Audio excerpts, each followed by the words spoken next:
Integrating Paddle Dashboard into your application is a straightforward process that can be completed in a few steps. To begin, you need to create a Paddle account and obtain an API key. This key will be used to authenticate your requests to the Paddle API. First, log into your Paddle account and navigate to the dashboard.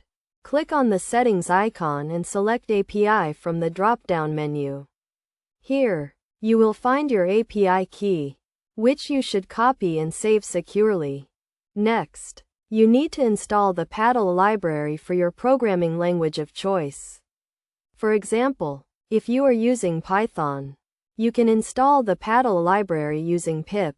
This library provides a simple and convenient way to interact with the Paddle API.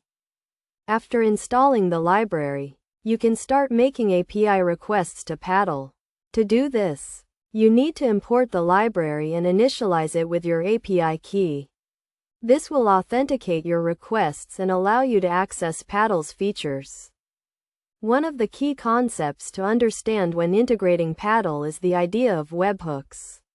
Webhooks are notifications that Paddle sends to your application when certain events occur, such as a successful payment or a refund. To receive webhooks, you need to set up a webhook endpoint in your application, which is a URL that Paddle can send notifications to. To set up a webhook endpoint, you need to create a new route in your application that can handle post requests from Paddle. This route should be able to verify the authenticity of the webhook notification and then process it accordingly. In terms of best practices, it is essential to handle errors and exceptions properly when integrating Paddle.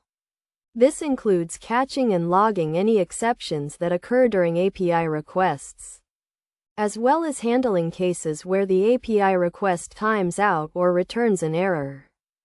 Additionally, you should ensure that your application is secure and compliant with relevant regulations, such as GDPR and PCI DSS.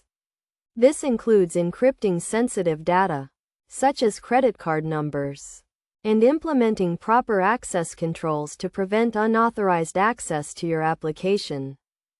By following these steps and best practices, you can successfully integrate Paddle Dashboard into your application and start accepting payments from your customers. The Paddle Dashboard provides a range of features and tools to help you manage your payments and subscriptions, including analytics and reporting, customer management, and payment method management. Overall, integrating Paddle Dashboard is a simple and straightforward process that can be completed in a few steps. By understanding the key concepts and best practices, you can ensure a smooth and successful integration and start benefiting from the features and tools that Paddle has to offer.